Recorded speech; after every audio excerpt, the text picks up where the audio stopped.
everyone. Welcome back to the Lord of the Rings Online. This is Gnarlo here. Say hello to everyone, Gnarlo. Good boy. When last we left off, we were actually far to the south, down in the Bay of Bephalis, doing the 404 missing page quest here, as we dropped out of the epic line for a little while. But we are back. We are going to talk to Elrond. We had just finished up gathering up, or actually going and giving the message to all the various members, all the various rangers of the Grey Party, of the captains around the different zones, to gather up their fellow rangers and get them ready for the Grey Company to head down to the south. Fortunately, I would imagine in the past, Elrond here said that he would send us word when all the preparations were ready, which I imagine was the time allotted for all the rangers to gather together. In story, anyway. In real life, it was because the first book came out in March, and the second book, as we said, wasn't ready until September. And what a huge update that was. There were so many different changes that we'll have to review some of them whenever we're on our way. We'll talk about just what came in with that update in September of 2010 that came in along with the rest of the other books here in Volume 3. So yeah, we're going to continue on along. We are going to start up Book 2 now. Dark days are coming. Yes, they are. Book 2, Chapter 1, Wrought in Secret. By your efforts, the summons was brought throughout Eriador, Gnarlo, and now the Dunedain have responded. Many of their number have come to Imladris, and they prepare to depart for the southern lands, that they may come to Aragorn in his time of need. You will ride with them if you see fit to do so, but I have been made aware that my daughter desires first to speak with you. She is at Imdolan, on the slope north of Imladris, overlooking the road that climbs up into the Misty Mountains. All right, we will go talk to Miss Arwen. No problem there. And make our way up into the mountains. We have been there, I think, once before to go and speak with her. Now, the last time we saw her was when we came in to talk at the very beginning of this book, the very beginning of the book and the volume here, where we were coming to talk to Elrond. He was going to give us the quest to go around and gather up all the various Dunedain. And she was standing right here saying that she had something to give us whenever we were ready to go south. That there was something that she needed to give to Lord Aragorn. So we are going to go do that now. And we will join you again as we're heading up the hill toward Imdolan? Imdolan, there we go. All right, we will see you again in just a few. All right, folks, along with Book 2, we'll talk about some of the stuff that came in with this patch. Book 2 came in. The biggest thing probably was that the LOTRO store appeared at this time. This is when we got the little icon down there for the LOTRO store, and when you started being able to buy the stuff, the cosmetics and the potions and stuff like that. The other thing, of course, the book came in. We're getting ready to go south. Instances came in. Instead of skirmishes, we got the instance panel.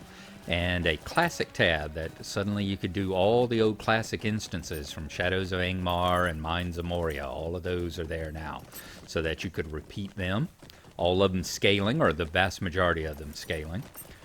Skirmishes, you can now do skirmishes at level 20. I think before that you had to do them at level 30.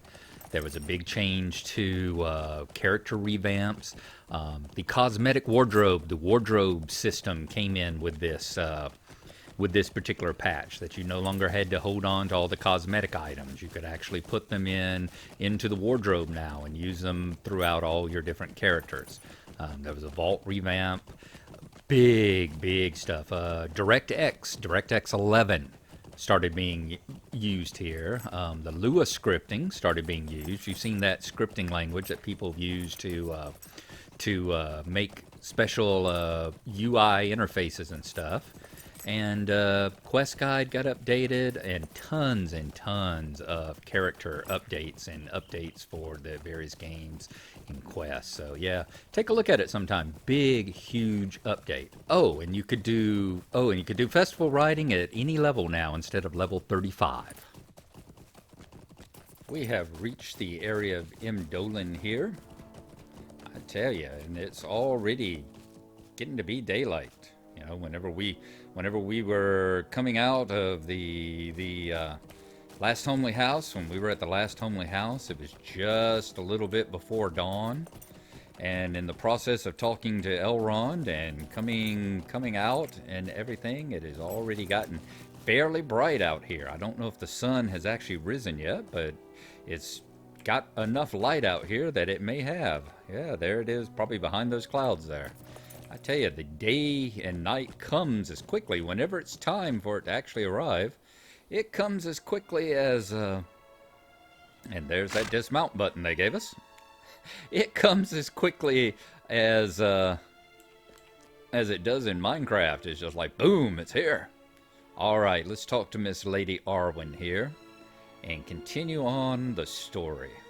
My own undertaking has come to an end, and its fruit waits now for a bearer. Wrought in secret, you have returned from your errand, Gnarlo, and have come to speak with me as I asked. My delight cannot be hidden, friend Hobbit, for my own undertaking has also come to an end, and its fruit waits now for a bearer. Arwen solemnly hands you a tall staff wrapped closely with a black cloth bound with thongs. I have made this gift for Aragorn. The days are short, and it may be that our hope will soon be ended. The standard I have made for him will fly aloft at a time of his choosing, and he will know for what he fights. May it bring courage to my Elfstone and those with whom he stands. Bring this gift and my words to Halbarad by the stables and in Ladris, for he has consented to bear them both on the journey south. All right, so bring his standard to Halbarad down there in Rivendell. Now, did we get an actual... Yep, Aragorn standard. The elf-maid Arwen has fashioned the standard for Aragorn. All right, isn't it nice to know that we are responsible in some little way for making sure that Aragorn gets the standard of the king that he unfurled whenever he decided to take on the mantle. Okay, so it's off to the stables now, and I will meet you when we arrive there.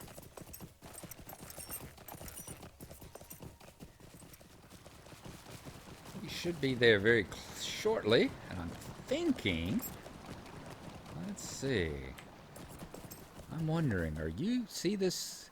See, there's Candaith. Remember what I told you when we were in the Misty Mountains?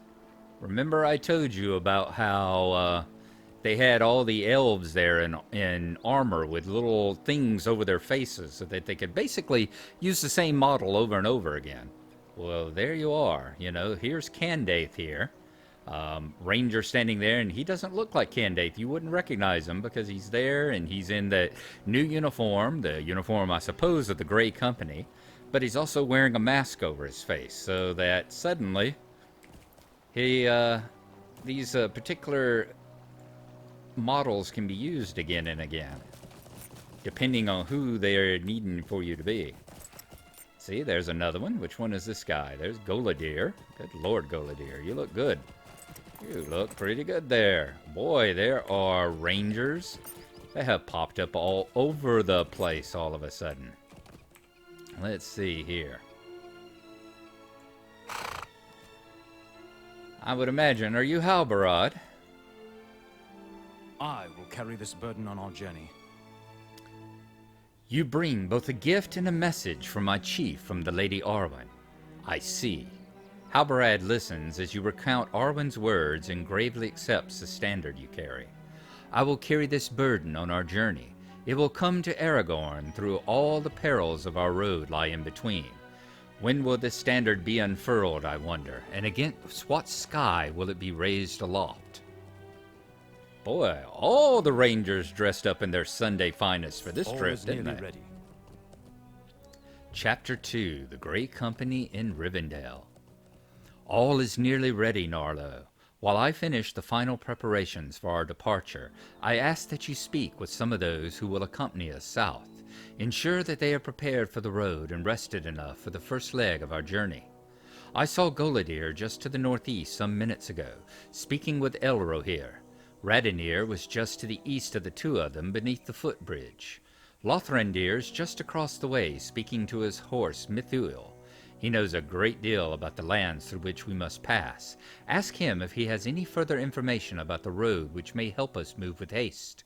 Once you have spoken with those four, find Candaith by the stable's gate and speak to him about what lies ahead.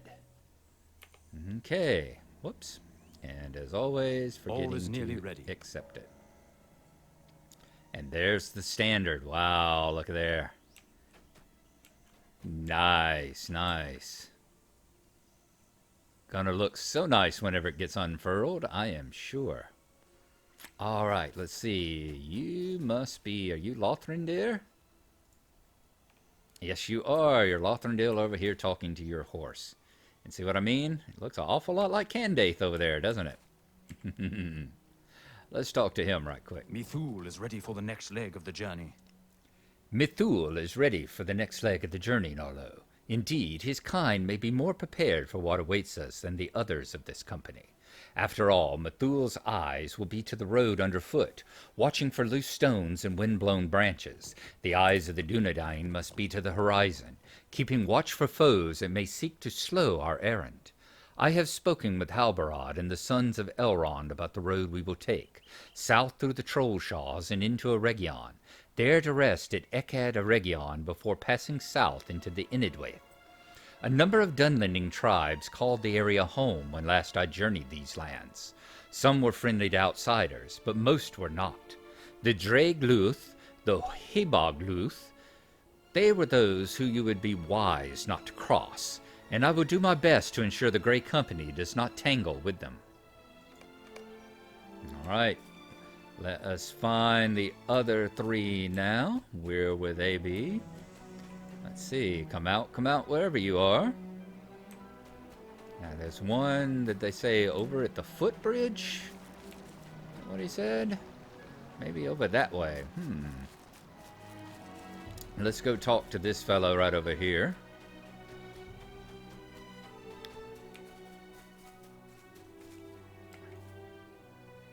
Golidir.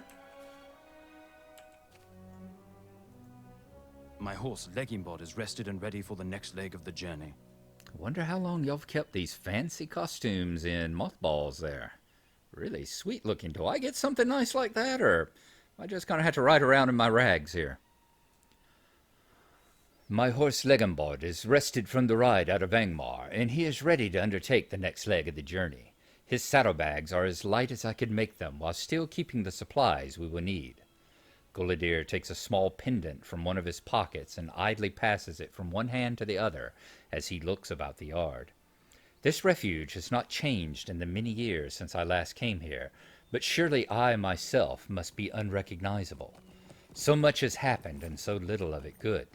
But the ride here was a marvel, and I could feel the weight of the past falling from my shoulders with the feel of the breeze upon my face. Legimbod delighted in the speed, and I delighted with him. The southward journey will do both of us some good. I am ready to be off again. So we need to find Radinir and Elrohir now. Where would they be? There's Elrohir, right up yonder. As always, the sons of Elrond are coming with us, because if you remember reading the book, had some curious words for me. Elrohir and Elladan were with the Grey Company whenever it arrived down there just past the fords of Isen, I believe is where they arrived. It's been a while. I need to start reading the book again. It's been a while since I got to that part of the story, but I do remember them meeting the Grey Company, and the two sons of Elrond were with them. My father had some curious words for me on the eve of this, our departure from the southern lands, Gnarlo. Elrohir gazes down the hill, deep in thought. He said that the time is approaching when we can no longer hold back, when we must do more than defend against the actions of the enemy. He said that the time is coming when we may need to wager everything on a final throw, and by so doing we will have done all that we can. Better death in far-off lands in the service of a chance, however small, than death at home a certainty. We may not return from this journey, Gnarlo. My brother and I are at peace with that. I hope that you and these Dunedain are as well, for I would counsel any who are not to stay behind. Okay, now we need to find Radinir, who was apparently talking to him a moment ago. Let's see, I think that this is... That's Candaith right outside here. Now, where did he say Radinir was? He said something about under a bridge or at a footbridge. Boom, let's see. So, Golidir. Radinir was just to the east of the two of them. So, let's see. Golidir, Elro here. Oh, there he is. I see the ring on it. He's just right off to the right there, isn't he? Apparently, right down here, they said below the footbridge, and there he is. All right. Hello, Radinir. I will do my duty with no complaint, and Glorrengur will do the same. Glorrengur did not break a sweat in the short ride from Thorinhad here to Rivendell. He was ready to begin even yesterday. I would say the same for myself. I returned to Thorinhad to say goodbye to Elweleth, but I could not find her anywhere at the camp. I had meant to return this hairpin she had given me, but perhaps she feared the farewells. I suppose I did as well. We will soon set forth. I do not know what the future will bring, but I will do my duty with no complaint, and Glorrengur will do the same. All right, so we've talked to all the different scattered about rangers now. Let us go up the hill again and talk to Candaith and see what he has to say. Everyone is nearly ready to ride. I think I just saw your twin brother over there talking to a horse. Everyone is nearly ready to ride. The Dunedain, the sons of Elrond, and Elrond, and Gnarlo, loyal hobbit. Are you familiar with our history, Gnarlo? Are you joining us on this journey, surely to go down in the annals of the Dunedain? I would have you hear some of it if you are not already. We have some moments. Let me tell you some of our history, that you may understand the weight of that which we are about to do. So we are getting Grey Company reputation. To record much of the history of the Dunedain. All right, Chapter 3, The House of Isildur. The early years of the Third Age saw the deaths of Isildur and his eldest sons, but his line was not ended, for his youngest son was kept safely here in Rivendell. He was raised far from danger and came to rule the North Kingdom. His descendants would not know peace, for the Nazgul were to reappear, and their chief would wage war upon the men of the West. In the year 1974 of the Third Age, the armies of the Witch King seized Fornost. The North Kingdom was no more, and its ruler Arvidu fled northward to Forcale. But there he was lost, along with the heirlooms of his house. We've got some pretty close experience with that part of the story, don't we? Some of the Dunedain journeyed into the icy waste to recover them. Do you wish to hear their quest? This is a solo quest and cannot be completed with a fellowship. All right, so we will go ahead and accept that. And we will jump in here and continue the story of the history of the Dunedain. Go into the instance and see what happened in the far north right after I go get me a cup of coffee. So we'll be back in just a few minutes. All right, folks, we're going to pop in here right quick. I know I said I was going to go get a cup of coffee and all. We're going to go through here. Apparently, we finished up a deed, which is now known to the Grey Company. We have acquaintance standing with the Grey Company with all the experience. The Grey Company has learned that you are willing to aid them, and this heartens them some. So we have achieved acquaintance status and a measure of respect. All right. We got a title, of course, known to the Grey Company. Rangers are an untrusting sort, but you have managed to earn a grudging respect. We got another deed bestowed, which is friend to the Grey Company. Your continued efforts to aid the Grey Company endears you to them as a friend. So we got to work through that, and once we do that, we'll get a travel discount, and of course our title. So we got to go through there, and of course we've got turbine points. So that's all that taken care of. The other thing is that we are actually going to end the episode here. I know I said I was going to come back and run through with Candaith and all, but the next section here actually goes through quite a bit. If I'm remembering correct, the House of Isildur. I'm thinking we go through a few instances, a few cutscene kind of instances that truly deserve to be in their own episode, rather than have this be a 45 minute long one. We're just going to end it here, and whenever we pick up next time, we will continue on and learn about the history of the Rangers, and we'll go up to the north and see the Ranger expedition to find the lost king of Arvidu. So we will see you then. Be expecting that. After that, I will probably not have any more episodes up for a day or two. I've had a week and a half off here with my wife, celebrating her birthday and stuff like that, and having some time to recharge and regroup. But I'm back at work again tomorrow night for a few days and all. So it might be a little while before we don't expect the flood of a couple of episodes a day like what we've had for the last week or so. So we'll see you then. Like I said, tomorrow we'll get the episode where we go in and find the history of the Dunedain, and we will see you then. Thanks for coming along, and bye-bye.